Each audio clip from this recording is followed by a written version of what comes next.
Parenthood is a joy for a lot of people. However, one of the most challenging jobs you have as a parent is teaching your child how to behave properly. It's a job that takes time and patience, but it will be worth it in the end. Therefore, in today's video, we'll be sharing with you research-backed strategies to follow. It's a list of some healthy and effective methods of disciplining your child the correct way.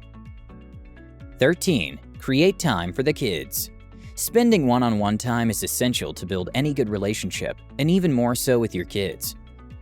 It doesn't really matter what you do, as long as you're doing it together. You could chat as you do the dishes, or fold laundry, and tell each other how your day went. The important thing is that you focus on your child. Spending quality time with your kids strengthens your bond, and by giving them your attention, they feel valued and are less likely to act out and misbehave as a way to gain your attention. Also, by spending time with you, they learn how to act, what's acceptable and what's not. So each chance you get, switch off the television and turn your phone off so that all your attention is on them and not on your distractions. 12. Praise the positives. Children love to receive praise. It makes them feel special and loved. Whenever you see them doing something positive, take time to praise them for it, even if it's just playing with a sibling for a couple of minutes. This really encourages good behavior and reduces the need for discipline. Some parents, however, tend to focus too much on a child's bad behavior and call it out. Kids sometimes take this as a way of getting your attention, and instead of putting a stop to this kind of behavior, it further encourages it. It's highly unlikely that your child will always do whatever you say. Kids normally resist control, and they know when you're asking them to do something they don't want to do, and they feel justified in resisting you. But in the event that they do what they're told, give praise or reward.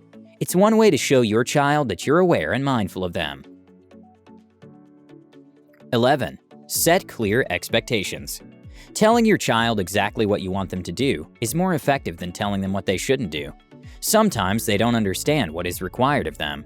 So make clear instructions. Instead of telling them not to make a mess, tell them to pick up the toys and put them in the box. This is very straightforward and doesn't leave them wondering. By setting a clear expectation, you're increasing their chances of doing what you told them. But it's also important to set realistic expectations. As a parent, you know what your child is capable of, but if you ask them to do the impossible, they're going to fail for sure. 10. Create a distraction. Distracting your child with a more positive activity is a very useful strategy to use when they're being difficult. When you distract them towards something else by changing the topic, leading them into another room, introducing a new game, or maybe going out for a walk, you can divert their energy towards more positive behavior. Timing is also a critical aspect of this. You have to spot when things are about to go wrong, even before they do, and take the necessary action. You can help diffuse a potential incident before it becomes one by being mindful and aware when your child becomes annoyed or fidgety. 9. Spell out the consequences. Learning that actions have consequences is a great part of growing up. Getting your child to understand this is simple and encourages good behavior while teaching them about being responsible at the same time. You should give them a chance to do the right thing by explaining the consequences of their bad behavior. If you want them to stop scribbling on the walls, for example, explain to them that when they do that, they don't get to play. Doing this provides a warning and a chance for them to change their behavior. If they don't stop the bad behavior, follow through with the consequences in a calm manner without showing anger. And when they do stop, give them lots of praise for it, as it creates a positive feedback loop for your child. Sometimes your child becomes difficult, and the only way to learn their lesson is for them to experience the natural consequences. This gives them the opportunity to learn from their own mistakes.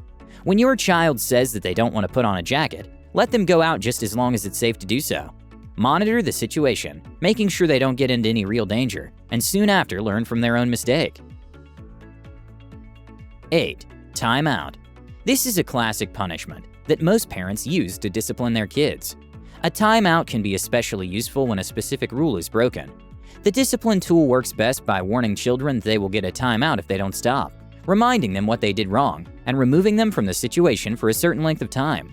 For kids who are above 3, you could tell them to go for a timeout and come back once they acknowledge what they did and are in better control. When done correctly, giving your child a timeout teaches them to calm down, which is a very useful skill they'll need to have in life.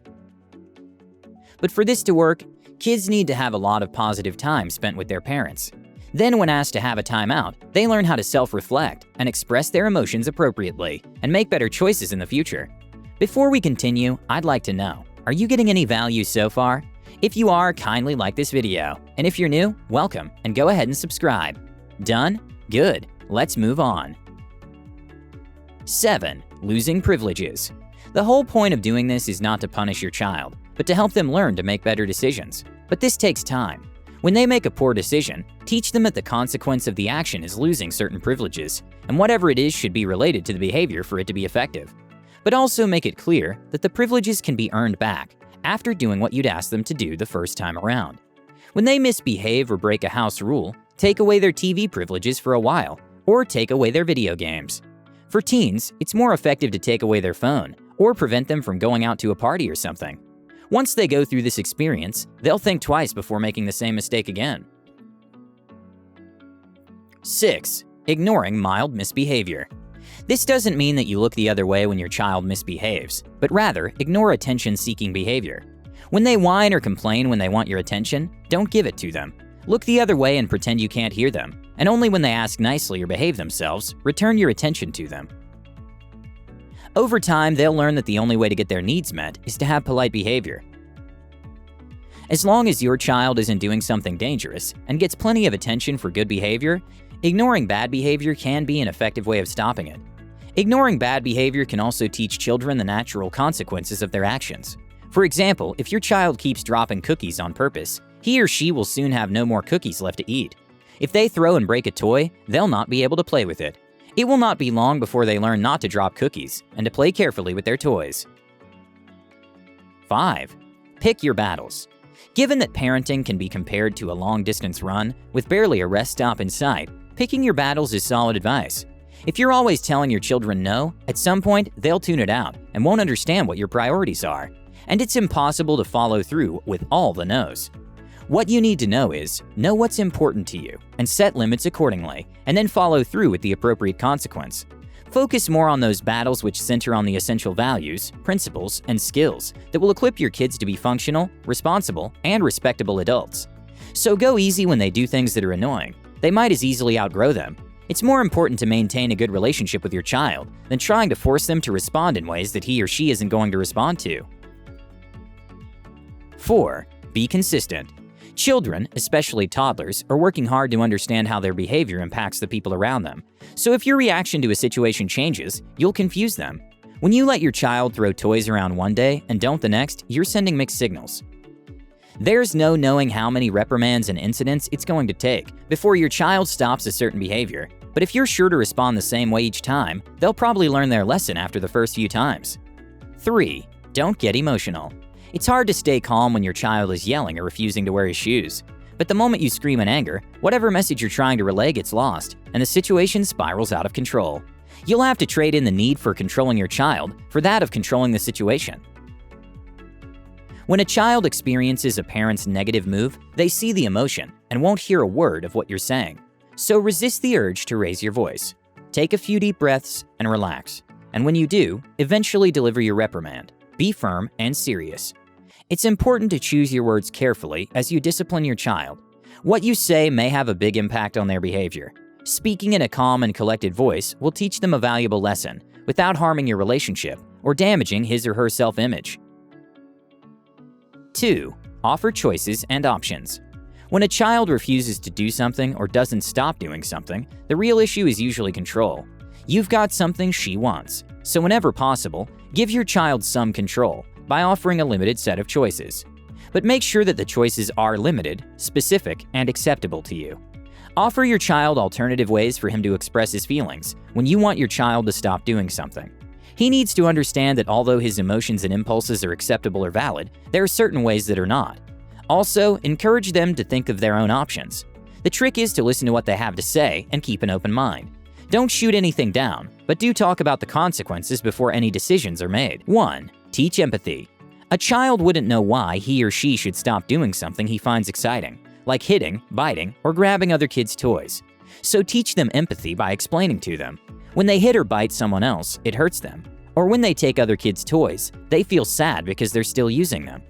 Doing this allows the child to see that their behavior directly affects other people and teaches them to think about the consequences first. Well, thank you all so much for watching. I hope you've enjoyed and found value in this video. If you did, go ahead and give it a thumbs up. And if you're new here, welcome, and subscribe for more content like this. With that said, have a good day, and I'll see you all in the next one.